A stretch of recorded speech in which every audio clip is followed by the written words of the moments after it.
Bismillahirrahmanirrahim. Assalamualaikum warahmatullahi wabarakatuh. Anak-anakku sekalian, para mahasiswa Universitas Terpadu, selamat bertemu kembali pada tutorial online kita. Pada kesempatan kali ini di aktivitas belajar yang ke-9, ini adalah terkait presentasi proposal. Untuk para mahasiswa nanti dipersilahkan untuk mempresentasikan proposal yang sudah dibuat setelah mengikuti rangkaian tutorial online dari saya sebagai dosen metode penelitian. Pada kesempatan kali ini, pada aktivitas belajar yang ke-9 ini, kita akan membahas terkait panduan metode penelitian, membahas kembali karena ini sudah kita bahas di pertemuan yang sebelumnya. Kemudian juga nanti ada referensi-referensi lain yang relevan yang mungkin bisa diakses oleh para mahasiswa.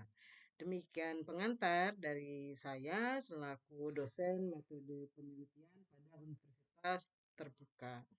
Anakku sekalian, pada kesempatan kali ini saya selaku tuton akan menyampaikan ringkasan panduan yang bisa mahasiswa akses ataupun bisa mahasiswa unduh di laman Universitas Terbuka. Tentu ini semua harus menjadi pemahaman yang sama di seluruh mahasiswa sebab memang panduan metode penelitian di masing-masing perguruan tinggi terkadang berbeda. Oleh karena itu, di lingkungan UT sendiri ini disebut adalah panduan metode penelitian selingkung UT. Artinya selingkungan di UT. Karena bisa jadi panduan metode penelitian di kampus yang lain itu berbeda. Tetapi pada kesempatan kali ini, sekali lagi mari kita samakan persepsi terkait panduan metode penelitian khusus di lingkungan Universitas Terbuka. Yang pertama, ini ada bagian pendahuluan. Pada bagian pendahuluan ini, mahasiswa diberikan informasi mengenai proposal, apa saja yang harus tercantum di dalam proposal setelah mahasiswa mengikuti mata kuliah metode penelitian ini. Ada 3 bab yang harus mahasiswa buat setelah mengikuti mata kuliah ini. Oleh karena itu, kepada para mahasiswa, silahkan untuk kembali membuka panduan penelitian yang sudah dibuat oleh UT, khusus untuk di lingkungan UT.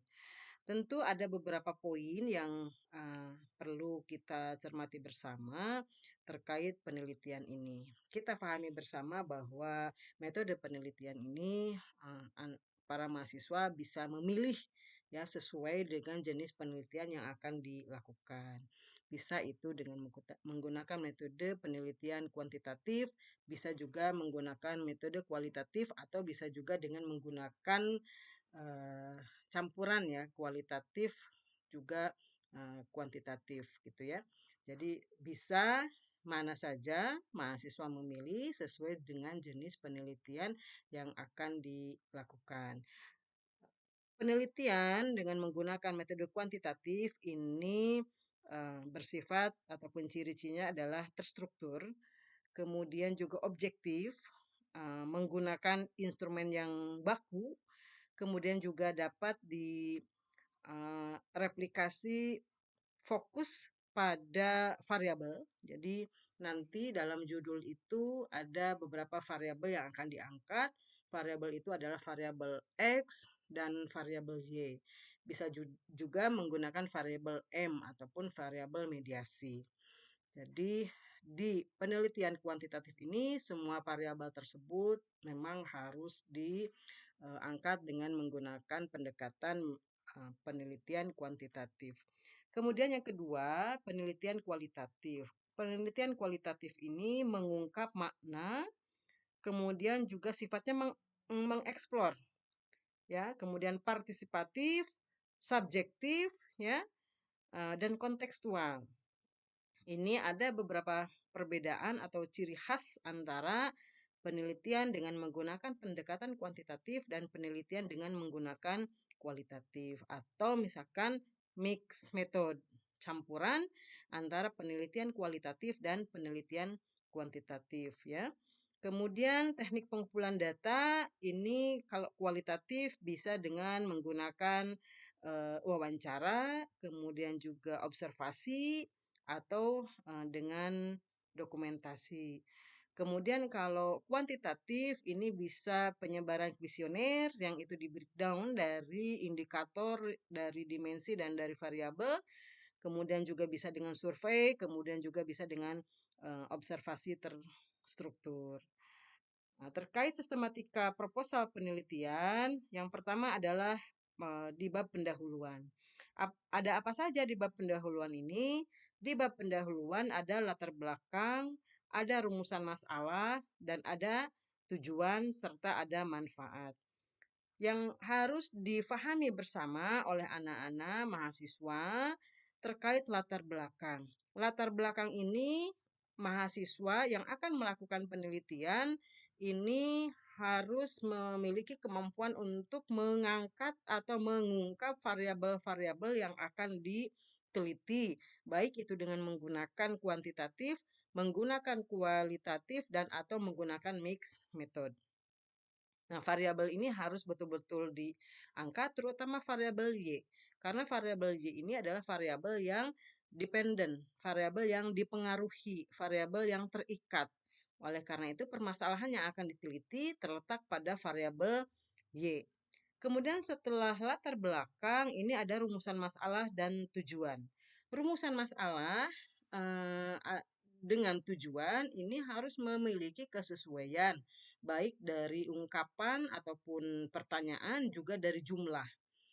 Jika dalam rumusan masalah ada 3 hal yang akan diungkap, yang akan diteliti, maka pada tujuan penelitian pun jumlahnya sama. Sebab tujuan penelitian merupakan jawaban dari rumusan masalah. Ya, kemudian manfaat, biasanya manfaat ini terdiri dari manfaat teoritis dan manfaat praktis.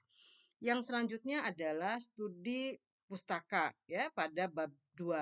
Studi pustaka ini merupakan kumpulan teori ataupun konsep, kemudian temuan terdahulu atau penelitian terdahulu itu seperti apa. Cara menggali penelitian terdahulu itu adalah dengan memahami variabel Y. Jadi penelitian kita bisa saja sama dengan penelitian orang lain. Yang membedakan itu adalah variabel X dan atau variabel M. Jadi yang dicari persamaan dan perbedaannya adalah di variabel Y. Karena variabel Y adalah variabel yang terikat, variabel yang dependent. Kemudian kesenjangan penelitian atau yang kita kenal dengan uh, apa research gap ya, kesenjangan penelitian gitu. Yang selanjutnya di bab 3 adalah metode penelitian. Kemudian dalam hal ini adalah terkait jenis penelitiannya apa, kemudian populasinya itu jumlahnya ya, jumlah anggota populasinya berapa, kemudian sampelnya berapa ya. Jadi kalau populasi tentu satu, tetapi anggota populasinya itu jumlahnya berbeda-beda. Nah, dari populasi itu nanti ditentukan berapa sampel yang akan kita ambil. Kemudian bagaimana teknik pengumpulan data dari sampel atau sampel yang sudah ada, kemudian analisis data dari data yang sudah masuk melalui proses ataupun tahapan pengumpulan data. Anakku sekalian, cara menulis latar belakang pada bab 1 ini menjelaskan urgensi topik.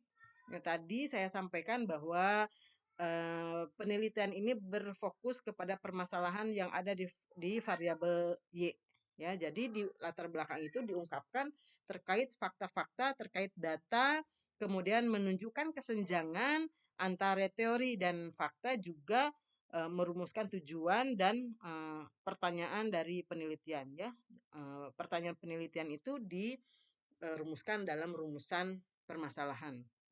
Nah, itu anakku sekalian, jadi kuncinya antara rumusan masalah dengan tujuan penelitian, baik deskripsinya juga jumlahnya itu harus sama karena ingat tujuan penelitian merupakan jawaban dari rumusan masalah. Kemudian populasi sampel tadi disampaikan, populasi itu pasti satu, anggota populasinya beragam sesuai dengan lokus yang akan kita melakukan penelitian itu. Terkait dengan sampel itu tergantung kita menggunakan teori ataupun metode seperti apa sehingga pada akhirnya menghasilkan jumlah sampel sesuai dengan hasil dari penghitungan. Jadi itu terkait eee, isi ataupun sistematika pada bab 1 sampai dengan, bab 3. Oleh karena itu anak-anakku sekalian, silahkan untuk membuat judul ya, bisa, 3 variabel misalnya variabel X1, X2, dan Y. Atau misalnya variabel X, variabel M, variabel Y ya. Jadi dipersilahkan kepada para mahasiswa untuk membuat judul sesuai dengan pertemuan ataupun penjelasan dari tuton pada pertemuan sebelumnya. Itu sudah dibahas, oleh karena itu silahkan untuk membuat secara keseluruhan karena seluruh bab sudah kita bahas. Kemudian setelah itu mahasiswa mempresentasikan bab 1, bab 2, dan bab 3. Kemudian nanti tuton akan mereview eh, proposal yang sudah dibuat oleh para mahasiswa. Jika ada hal-hal yang kurang difahami, kurang dimengerti, silahkan untuk menghubungi tuton yang bersangkutan. Demikian anakku sekalian, selalu semangat, segera selesaikan bab 1, 2, dan 3, kemudian persiapkan untuk mempresentasikan. Biasanya kalau untuk presentasi mahasiswa membuat PPT ya, membuat PPT dari apa yang akan dipresentasikan, poin-poinnya ya yang akan dipresentasikan yang diambil dari bab 1, bab 2, dan bab 3.